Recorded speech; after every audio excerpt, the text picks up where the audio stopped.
kita mulakan sesi interview kita hari ini. Yang pertama, boleh cikgu perkenalkan diri cikgu? Okey, saya Haryati binti Mat Yaman. Okey, sekarang berumur 46 tahun dan bertugas di SK Pekan Bakut sebagai penolong kanan pentadbiran.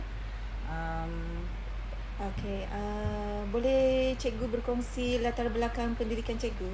Okey, saya bersekolah sekolah rendah di SK Kampung Brunei. Kemudian sekolah menengah di SMK Bakut dan lanjut tingkatan 6 di Sekolah Menengah Agama KK. Selepas tu melanjutkan pelajaran ke UKM. Dan ambil DPLI untuk di Maktab IPG Gaya. Okey. Boleh cikgu berkongsi apa jawatan cikgu sekarang dan peranan cikgu di sekolah ni? Okey. Saya penolong kanan pentadbiran. Sekolah? Maksudnya Ini sekolah SK Pekan Bakut. Okey. Peranan? Saya membantu guru besar dalam pengurusan kurikulum. Maksudnya dari segi jadual waktu, pengurusan kurikulum lah, semua tentang pembelajaran murid. Okey. Dan membantu guru besar untuk pengurusan pentadbiran guru dan sekolah lah. Okey. Cikgu mula mengajar bila dan apa pengalaman mengajar cikgu setakat ini? Saya bermula dengan Jacob sebagai ustazah di sekolah ni bermula tahun 2006. Kemudian sehinggalah 2021 saya dilantik sebagai PK sekolah yang sama. Sehingga sekarang lah. Okey. Setakat selama cikgu menjadi cikgu ni, apa pencapaian atau pengiktirafan yang sudah cikgu terima di sekolah ni lah, khususnya di sekolah ni? Untuk diri sendiri kan? Ya, untuk diri cikgu. Sebenarnya sudah mendapat APC sebanyak 3 kali. Anugerah Perkhidmatan Cemerlang lah sepanjang berkhidmat ni lah dalam 18 tahun begitulah. Okey. Sekarang saya mau bertanya dengan cikgu berkenaan dengan tanggungjawab guru besar di sekolah ni, SK Pekan Bakut. Okey. Bagaimana cikgu menilai keupayaan guru besar dalam mengelola sekolah ini? Okey, sebenarnya guru besar dia merupakan seorang yang teliti, teratur dan dia berjadual. Maksudnya dia akan follow satu-satu pengurusan sekolah melalui takwim berdasarkan plan strategik. Maksudnya dia ada panduan dan ada punca kuasa semua yang berkaitan supaya pengurusan guru besar tu smooth lah, maksudnya teratur. Jadi itulah kalau ikut dari segi tanggungjawab lah. Okey. Apa pendapat cikgu tentang keupayaan pengetua dalam memastikan misi dan visi sekolah ini tercapai? Okey, misi dan visi. Okay, maksudnya setiap kali mesyuarat, setiap kali perjumpaan dengan guru-guru, pengetua akan mengingatkan, guru besar akan mengingatkan visi misi sekolah, di samping melaksanakan apa-apa yang berkaitan untuk mencapailah visi misi tersebut. Maksudnya sentiasa akan mengingatkan visi misi sekolah.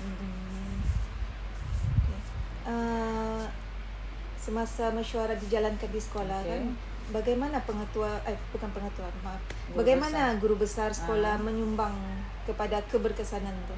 Okey, kalau mesyuarat kita akan guru besar akan mengikut menetapkan agenda secara bersama. Maksudnya dia akan bawa pentadbir untuk bincang apa yang akan kita sampaikan, agenda apa yang akan kita bawa dalam mesyuarat.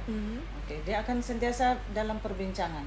Okey, kemudian bila dalam mesyuarat kita ada feedback, maksudnya maklum balas dan untuk tindakan itulah maklum balas untuk tindakan mesyuarat. Jadi kita tahu setiap unit tu bertindakkah tidak. Bagaimana guru besar menjaga dan membangun hubungan kerja yang baik dengan semua pihak terkait di sekolah? Okey, guru besar dia sentiasa mengingatkan semua staf bahawa dia sentiasa menerima pandangan, teguran dan sekiranya ada masalah dia akan suruh datang terus berbincang. Sekiranya bukan dengan dia, boleh dengan pentadbir lain. Okey. Bagaimana pengetua memastikan setiap individu di sekolah ni bertanggungjawab terhadap tugas masing-masing?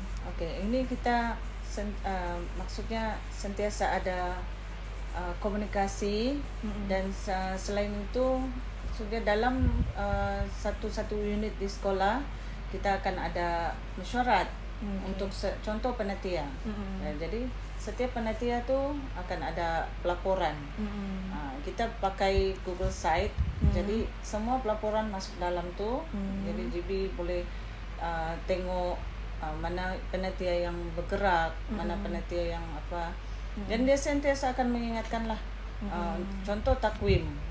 Jadi berjalan ke tidak takwim setiap panitia atau tugas setiap unit tu bergerak ke tidak. Sentiasa akan pastikan kerjasama lah antara semua. Okey, kita berpindah kepada bahagian komunikasi. Okey. Bagaimana penilaian cikgu mengenai kemahiran komunikasi guru besar dengan kaki tangan sekolah dan ibu bapa? Okey. Dia guru besar ni sentiasa, itulah saya cakap, dia akan sentiasa, dia boleh menerima apa sahaja teguran, apa sahaja cadangan, dia akan terima.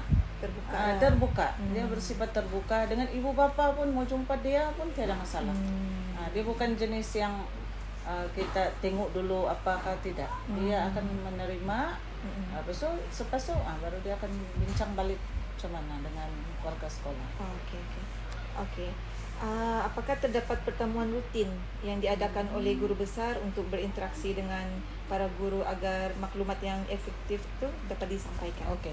Biasanya ni selain daripada mesyuarat, kita akan ada setiap kali ada info daripada PPD, daripada sama ada daripada guru besar ataupun daripada guru-guru lain yang berkursus guru besar akan menetapkan satu perjumpaan untuk disampaikanlah apa-apa info yang terkini. Okey. Adakah terdapat platform yang digunakan oleh guru besar untuk berkomunikasi dengan staf kah, seperti email kah? Selain daripada Telegram, WhatsApp, dia ada grup-grup dalam tu. Contoh grup rasmi, grup untuk Telegram lah rasmi juga, dan ada untuk yang gambar semua aktiviti. Lepas tu ada grup untuk setiap ni jawatan kuasa panitia. Jadi dia akan komunikasi semua. Okey. Pada pendapat cikgu, bagaimana guru besar menangani masalah atau konflik yang mungkin berlaku di antara guru atau antara staf lain di sekolah? Okey. Biasanya guru besar akan panggil pihak yang terlibat. Dia akan panggil contoh dia akan dengar dulu. Dia akan dengar dua-dua. Lepas tu baru bincangkan. Dia akan panggil. Dia akan panggil, bincang macam mana cara penyelesaian. Dia akan dengarlah. Dia tidak akan ambil keputusan sebelum dia siasat apa semua. Okey. Bagaimana pengetua berkomunikasi dengan pelajar? Adakah secara langsung atau melalui guru? Guru besar ni dia, itulah saya cakap, dia kalau dia jalan, dia jumpa siapa-siapa, dia mau bagi nasihat, dia akan bagi nasihat terus. Kalau dia mau puji pun, dia akan direct puji, tidak melalui guru lah. Dia memang boleh mesra dengan murid. Bagaimana bagaimana guru besar sekolah menggunakan bahasa tubuh seperti pandangan mata, senyuman untuk membina hubungan dan menyampaikan minat semasa berinteraksi, macam bahasa bukan lisan lah. Dia okey. Dia rasanya okey lah, maksudnya sentiasa okey. Orangnya pun cantik, jadi senyum. Maksudnya walaupun dia ada masalah ke apa, dia tidak akan memperlihatkan lah. Maksud dia akan sentiasa senyum, mesra. Okey, kita beralih dengan aspek Keputusan. membuat keputusan lah. Okey, menurut pandangan cikgu, adakah guru besar melibatkan rundingan para guru dan proses dalam membuat sebarang keputusan dan menetapkan sasaran? Okey. Biasanya itu memang kita akan berbincang. Maksudnya guru besar akan menerima cadangan daripada guru-guru, bukan saja bincang dengan pentadbir, tetapi juga dengan guru. Maksudnya dia akan menerima dan dia akan kita akan bincang pula penetapan keputusan. Biasanya akan melalui selepas daripada cadangan guru, cadangan pentadbir, selepas mesyuarat lah. Serta mesyuarat. Menurut pemerhatian cikgu, apa kriteria yang digunakan oleh guru besar dalam membuat keputusan penting yang berkaitan dengan fungsi sekolah dan kurikulum lah? Boleh cikgu terangkan ya secara ringkas macam contoh keputusan yang dibuat pengetua, memberikan kesan positifkah kepada pembangunan sekolah Okey. atau macam mana? Contohnya lah kan penggunaan ERPH. Okey. Pada awalnya memang agak payah guru-guru menerima. Tapi bila kita bincang semua, dia buat mesyuarat untuk maksudnya untuk menjadikan guru-guru ni lebih mahir menggunakan digital. Jadi guru besar terangkanlah apa kepentingan apa semua, dan kita bantu juga guru, mana-mana guru yang tidak dapat maksudnya ada yang kurang mahir lagi, kita akan buat bengkel. Setiap tahun kita akan ulang-ulang bengkel yang supaya guru ni makin mahir. Contoh ICT. Jadi sekarang ni kita full sudah guna ERPH. Jadi guru sudah boleh buat, sudah boleh guna, dan sekolah kesan dia kepada sekolah kita dalam proses semua pendigitalan lah. Semua guna digital sekarang. Laporan kami semua melalui Google Site kami tu. Jadi semua ada dalam itu. Melalui bengkel lah, mana yang tidak boleh kurang mahir, kita akan buat bengkel. Bengkel bengkel. ICT setiap tahun. Setiap tahun. Okey. Pada pendapat cikgu, bagaimana pengetua menangani perbezaan pendapat dan konflik yang tercetus di kalangan staf, kaki tangan semasa proses membuat keputusan di sekolah? Okey, ini memang biasa kan, kadang-kadang ada yang tidak setuju, ada yang setuju. Tapi kita guru besar dia jenis bawa bincang, dan kita akan tengok mana baik buruk, apa kesan dia. Lepas tu baru dia akan buat keputusan. Tapi itu pun selepas berbincang lah dengan semua. Okey, kita berpindah ke bahagian pengurusan masa. Apa pandangan cikgu mengenai kemahiran pengurusan masa guru besar dalam mengendalikan tugas-tugas harian dan projek-projek jangka panjang? Okey, guru besar dia akan list tugas-tugas dia yang dia akan buat, dan dia akan list juga dia berpandukan takwim. Maksudnya dia sentiasa akan berpandukan takwim. Dia memang detail lah, dia akan ingat apa yang dia mau buat. Lepas tu dia akan senarai, dia akan jadi maksudnya kalau projek dia jangka panjang dengan tugas dia seharian, dia boleh balancekan lah. Maksudnya mana yang lebih penting dia akan dulukan. Bagaimana pengetua memastikan bahawa masa digunakan secara efisien untuk mencapai matlamat dan sasaran sekolah? Okey, kalau untuk ini fokus utama kita adalah kemenjadian murid sebenarnya. Okey, selain daripada pentadbiran, kemenjadian murid itu adalah penting. Jadi guru besar akan sentiasa fokuskan kemenjadian murid ni sama ada dari segi kurikulum ataupun kurikulum dan sasia. Kemenjadian murid memang fokus utama sekolah. Jadi dia akan dalam setahun tu dia akan sasarkan apa-apa program, dia akan maksudnya dia akan tanya adakah kesan kepada kemenjadian murid. Okey, kita tidak suka-suka buat program apa buang masa begitu kan. Dia akan tanya begitu, adakah kesan kepada kemenjadian murid, kesan kepada kurikulum murid. Begitulah kalau dia urus masa begitulah. Bagaimana guru besar sekolah memastikan perkara yang penting dan mendesak diberi perhatian dan sumber yang sesuai? Itulah macam yang saya beritahu tadi, dia ada list tugas dia. Dia akan list mana yang mendesak, mana yang perlu diselesaikan dahulu, dia akan selesaikan dahulu.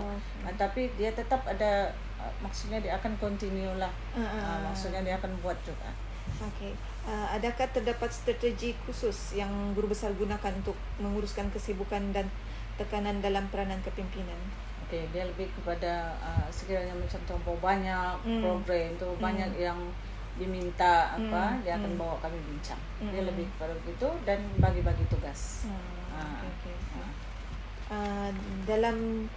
Dalam cara apa guru besar sekolah mendorong work-life balance yang sehat untuk kaki tangan pengajar, kerjaya dan peribadi? Okey, biasanya kita ada yang soalan untuk daripada kita buat pemantauan dari segi kesejahteraan guru tu, atau melalui unit bimbingan. Memang kita akan buat, tapi untuk guru besar, maksudnya dia akan pastikan dan kenal setiap guru tu. Contoh kalau guru yang tidak sehat, dia akan maksudnya tugas yang dibagi tu dia akan pantau, dia akan tengok mungkin guru ni ada masalah kesihatan, dia akan kurangkan tugas dia. Okey, kasih balance. Lepas tu dia menggalakkan guru-guru ni berpenampilan dan sehatlah maksudnya. Dia juga ikut galakan guru-guru bersenam. Dia ada juga baru ni melalui unit PJPK, kita ada buat macam macam pertandingan kah, siapa guru yang boleh menurunkan berat badan, BMI guru. Selain daripada murid, guru pun perlu, dia bilang. Maksudnya itu pun kita dalam usaha membuat inovasi lah untuk kesihatan guru-guru dan murid semualah. Kira macam yang sekarang kerajaan kan, siapa yang boleh itu BMI. Jadi setiap jabatan akan. Okey, apakah terdapat waktu yang diperuntukkan untuk berinteraksi dan komunikasi 3A dengan guru, staf pengurusan dan juga pelajar serta ibu bapa? Okey, kalau dengan ibu bapa kita akan sentiasa ada buat mesyuarat agung PBG, mesyuarat AJK PBG. Kita biasa tonton buat dialog prestasi. Itu kita berinteraksi lah dengan ibu bapa tentang keputusan, tentang apa masalah murid. Lepas tu temu murni, majlis temu murni ni unit HEM akan buat untuk buat ceramah. Kita panggil penceramah untuk khas ibu bapa. Kita buat gotong royong, panggil juga ibu bapa. Semua sudah terjawab. Terima kasih Cikgu atas kerjasama Cikgu dan dapat meluangkan masa pada hari ini. Terima kasih. Sama. Pagi Cikgu. Pagi. Kita mulakan sesi temu ramah kita hari ini dengan perkenalan diri dari Cikgu. Ya, selamat pagi. Nama saya Cikgu Raniel Lorenzo Dong. Berasal daripada daerah Membakut ini juga lah. Boleh Cikgu berkongsi latar belakang pendidikan Cikgu? Saya bersekolah di SRJK Sipeyin, kemudian melanjutkan pelajaran di St. Patrick, Sekolah Menengah St. Patrick, dan seterusnya ke SMK Membakut, kemudian melanjutkan pelajaran di Unitar, dan seterusnya ke Maktab Perguruan Teknik Ceras. Kemudian jadi cikgu lah. Apa jawatan Cikgu sekarang dan peranan Cikgu di sekolah ni? Jawatan saya sekarang ialah sebagai penolong kanan co-curriculum, dan peranannya itu membantu kegiatan murid khasnya dalam bidang co-curriculum. Cikgu mula mengajar sejak bila? Saya mula mengajar pada tahun 2010 di daerah Tenom di SK Kuala Temaning, kemudian berpindah ke SK Kampung Brunei dari tahun 2014 sehinggalah sekarang. Okey. Setakat ni apa pencapaian dan pengiktirafan yang sudah cikgu terima? Pencapaian atau pengiktirafan yang diberikan kepada pihak sekolah, saya menerima 2 kali EPC hasil daripada sekolah lah. Selain itu saya juga menjadi jurulatih utama bagian matematik dari 2015 hingga 2018 dan itu sajalah pengiktirafan yang diberikan. Okey, kita masuk dalam aspek tanggungjawab. Ya. Bagaimana cikgu menilai keupayaan pengetua dalam mengelola sekolah? Saya melihat pada pandangan saya melihat keupayaan pengetua dalam sekolah itu ialah berdasarkan pentadbirannya, iaitu sikapnya, selain itu cara berkomunikasi, selain itu kita melihat tentang cara bagaimana beliau menangani staf-staf, guru-guru di sekolah itu, bukan saja di staf tetapi juga murid dan pekerja-pekerja yang berada di sekolah itulah. Dan selain itu saya juga melihat keupayaan guru besar dengan menilai tentang pencapaian terutama dalam bagian pengurusan sumber manusia, pengurusan sumber kewangan, bajet-bajet yang telah disediakan di sekolah dijalankan dengan baik, kemudian program-program yang telah dirancang semuanya berjalan dengan baik lah. Okey. Bagaimana pula pendapat cikgu tentang keupayaan pengetua memastikan misi dan visi sekolah tercapai? Pandangan saya, guru besar itu bukan saja faham tentang misi dan visi, tetapi beliau pada masa kini beliau juga dalam melaksanakan visi-visi itu sesuai dengan yang telah dirancang di sekolah. Maksudnya pelaksanaan visi-visi itu bukan saja dalam untuk kita hayati tetapi juga dalam pelaksanaan. Itu yang penting lah. Bagaimana mesyuarat di sekolah dijalankan? Adakah pengetua sekolah menyumbang kepada keberkesanannya? Mesyuarat ya. Ya, mesyuarat. Sebagaimana mesyuarat guru besar memainkan peranan utama dalam mesyuarat. Beliau menentukan mesyuarat berjalan dengan baik dan ataupun sebagainya. Jadi sebagai guru besar, mesyuarat itu penting, bukan saja membuat satu dasar keputusan, tetapi beliau juga dalam mesyuarat itu menyumbang tentang ide-ide ataupun menambah baik apa yang kelemahan lah yang berada di sekolah itu. Jadi sumbangan beliau dalam mesyuarat itu penting lah. Bagaimana guru besar menjaga dan membangun hubungan kerja yang baik dengan semua pihak terkait di sekolah? Untuk membangun ataupun menjaga tentunya komunikasi yang berkesan lah. Selain komunikasi yang baik, dua hal lah. Beliau juga mendengar pandangan-pandangan pada guru dan memberi ruang untuk kita mengutarakan pandangan kita.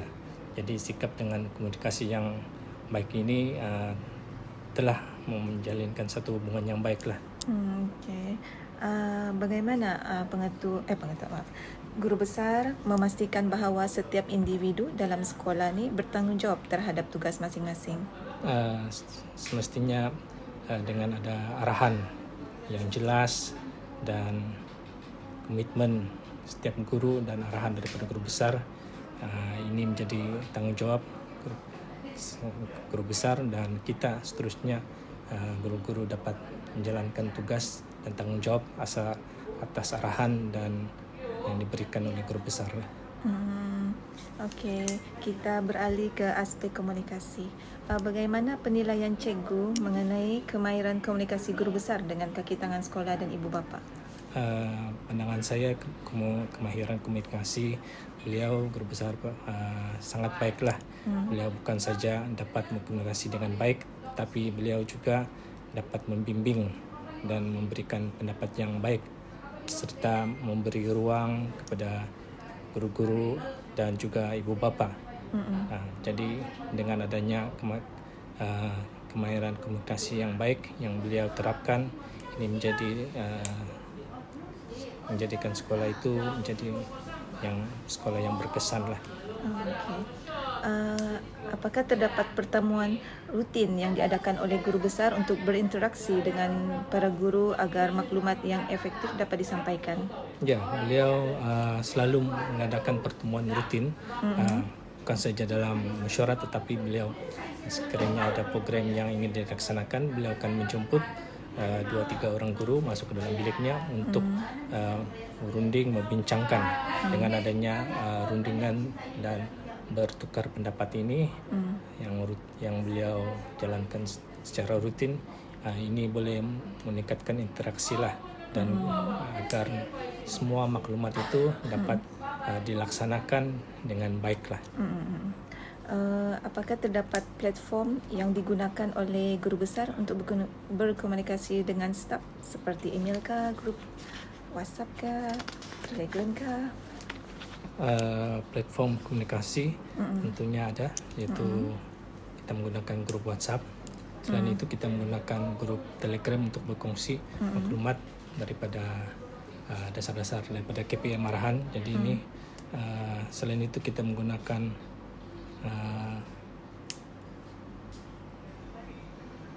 rasanya itu sih lah platform-platform yang beliau biasa kongsikan lah. Okey.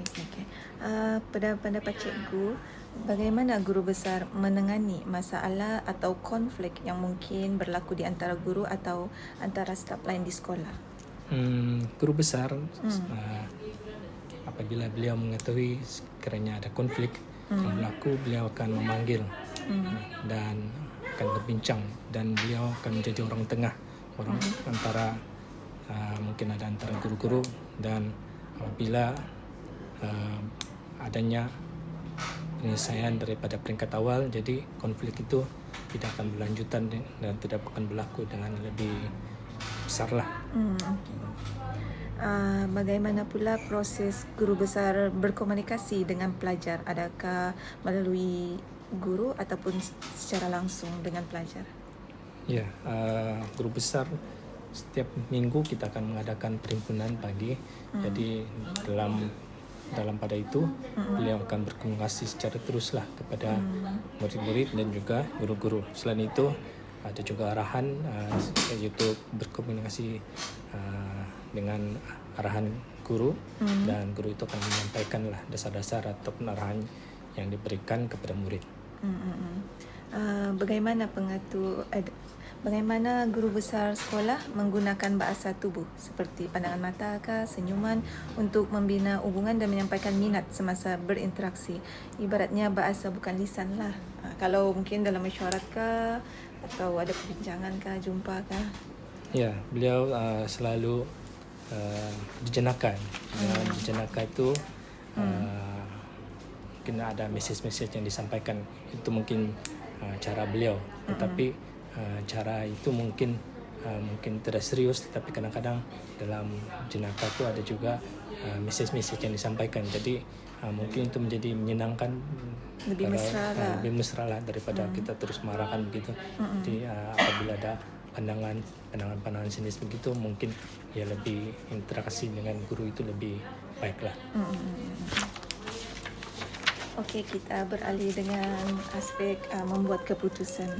Menurut pandangan cikgu, adakah guru besar melibatkan rundingan para guru dan proses konsultasi dalam membuat sebarang keputusan dan menetapkan sasaran?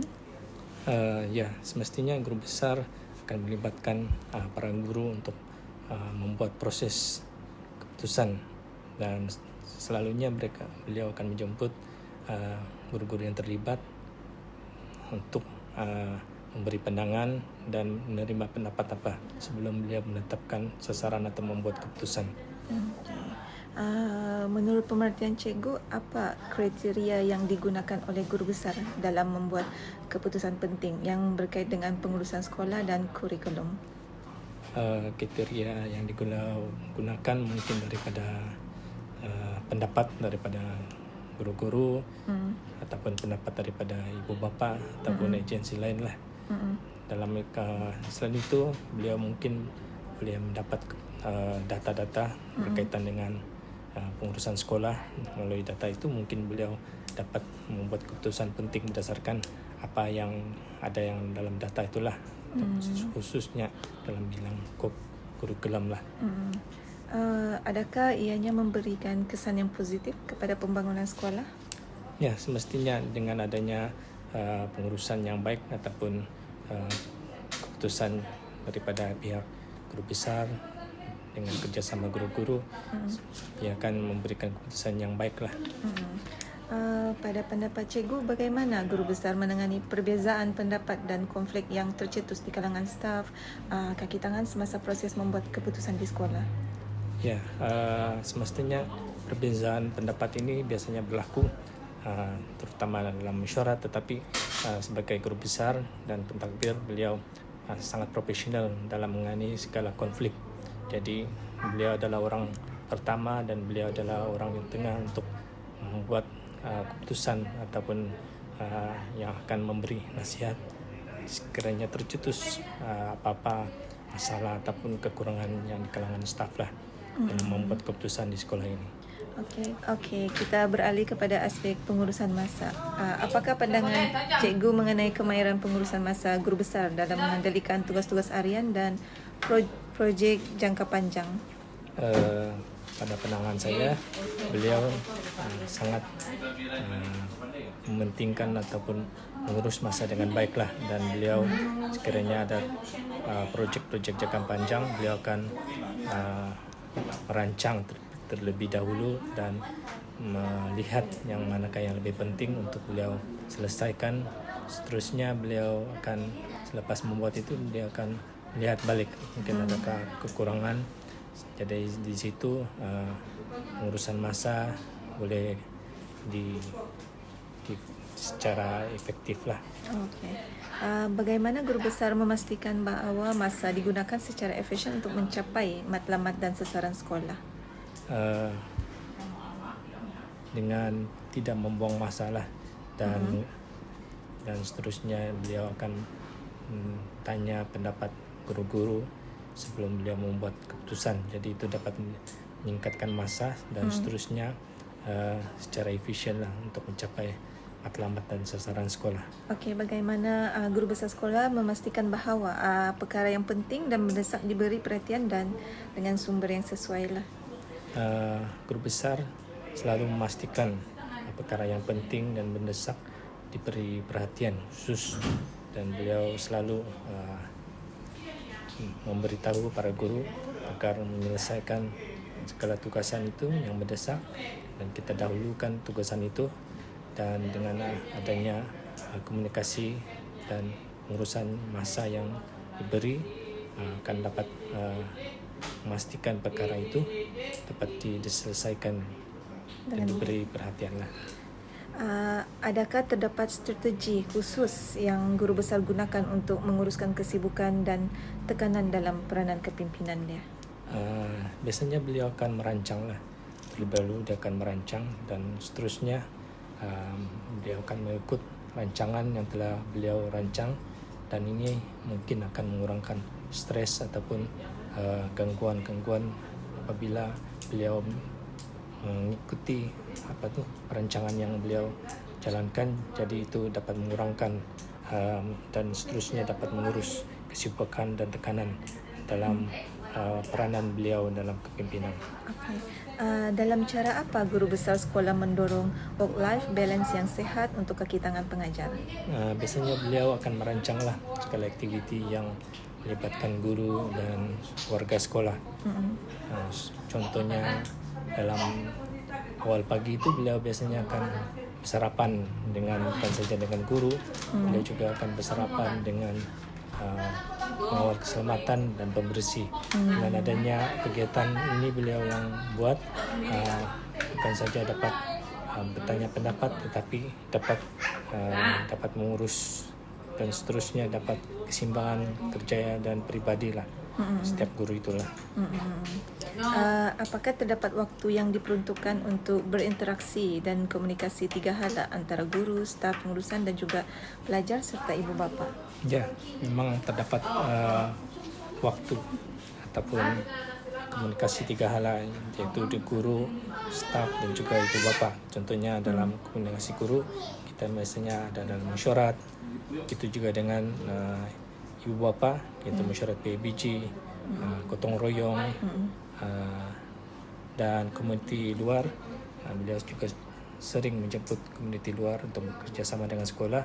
Jadi dengan adanya komunikasi 3 hala ini dengan guru, ibu bapa dan komuniti luar, beliau dapat memberikan urusan yang baik serta dapat urusan masa yang efektif lah. Okey, itu saja temu ramah kita pada hari ini, Cikgu.